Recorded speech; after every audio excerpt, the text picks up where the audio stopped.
The classical music book from the Big Idea Simple Explained series by DK.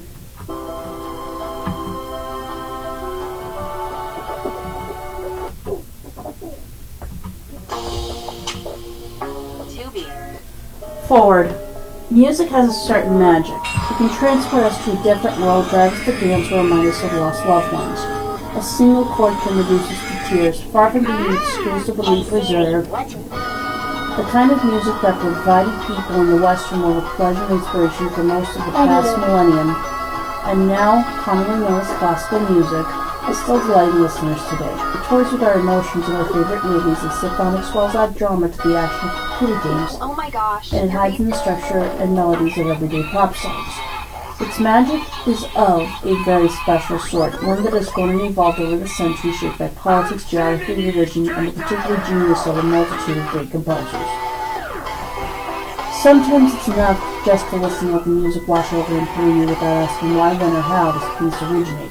However, the classical music can seem intimidatingly vast, encompassing many different styles and genres. For example, the early music of the medieval church, plain song and chant, is a sonic world away from the waterfalls of sound created by the 19th century symphony orchestra employed by romantic composers such as Tchaikovsky and Brahms, or the atonal experimentation of Schoenberg in the early 20th century. At times, exploring new sound worlds can be unfamiliar or even a little uncomfortable, as the composer may have intended. With the classical music book, you'll discover the context of the great musical works of the last millennium, understanding who the composers were and why they were writing to be a revelation, and you can add a new layer of enjoyment and insight to your listening.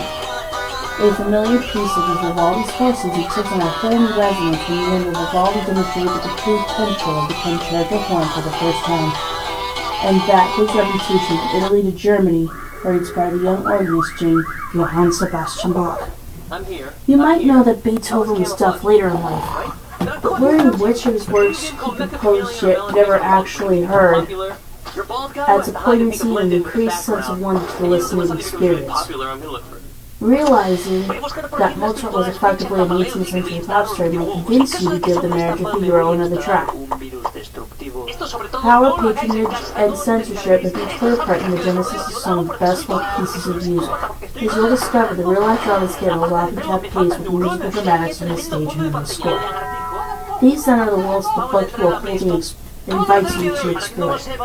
It will be an invaluable companion as it takes you on a journey through the different periods of musical history, deepening your understanding and appreciation of some of classical music's greatest works. Although, like those of you who already love classical music, but you have never until now come to grips with the component elements of musical vocabulary and theory. And best of all, it will, I hope, encourage endless hours of new listening. Classical music, like all music, is passion at its heart. It's why the great works of the past have endured for centuries, why contemporary composers still strive to match and challenge that beauty, and why millions of us love to play, listen, and be transported by it today. There is so much wonderful, passionate music out there. Let this book open your eyes and ears to it. Katie Durham, Classical Music Commentator.